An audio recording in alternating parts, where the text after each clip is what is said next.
تو اللہ تعالیٰ نے انسان کو جس آزمائش میں ڈالا ہے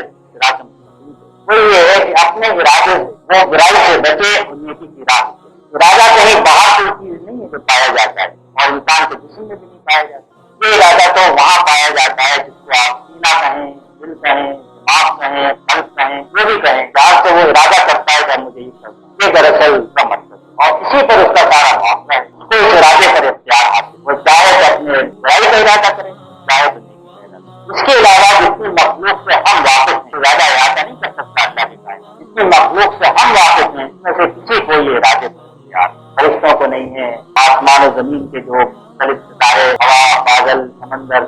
کسی کو اپنے ارادے، انسان کو اپنے ارادے، جو اس کا منبع ہے، سورس ہے، سرچشمہ ہے، وہ تو اس کے ارادہ ہے، اس کا خیال ہے مجھے یہ کرنا ہے، اس کا خیال بعد میں کرنا ہے وہ کرتا ہے، اس سے نہیں جان دے،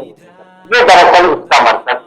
اور اگر کہیں سے کوئی سب سے پہلے خرابی پیدا ہو تو وہیں سے ہو، اور وہاں جو خیال آدمی کے ذہن میں آئے یا کوئی ڈالے یا پیدا ہو، اسے وہ برائی کے راستے سے جائے، نیکی کے راستے سے ہٹے، وہ وسوسہ۔ اور وسواس کے معنی وسوسہ ڈالنے والے کے نہیں بلکہ وسواس کے معنی وسوسہ بھی ہیں، اور وسواس کو اگر ہم وسواس کہیں تو معنی وسوسہ ڈالنا بھی۔ لیکن یہ سہل لفظ استعمال ہوا ہے، طرح ہم کہتے ہیں کہ وہ آدمی تو سراپا رحم، سراپا انصاف، اس کے معنی یہ ہوتے ہیں کہ وہ اتنا انصاف پسند ہے کہ ہم اس کو کہہ سکتے ہیں وہ انصاف، اور وہ سراپا رحمت، اتنا رحم کرتا ہے۔ یہ وسوسہ ڈالنے والا ہے، شدید وسوسہ ڈالنے والا ہے۔ اللہ تعالیٰ نے اس کے لیے مخصوص سمجھے وسوسہ، مطلب جو سراپا وسوسہ ڈالنے والا ہے وہ شر سے پناہ مانگے۔ اس کے اندر بار بار وسوسہ ڈالنے کا مفہوم، اگر آپ کو لفظ یاد ہے، بات ہوتا ہے زلزلہ، اور ابھی زبان میں جو الفاظ وزن پہ آتے ہیں وسوسہ، زلزلہ،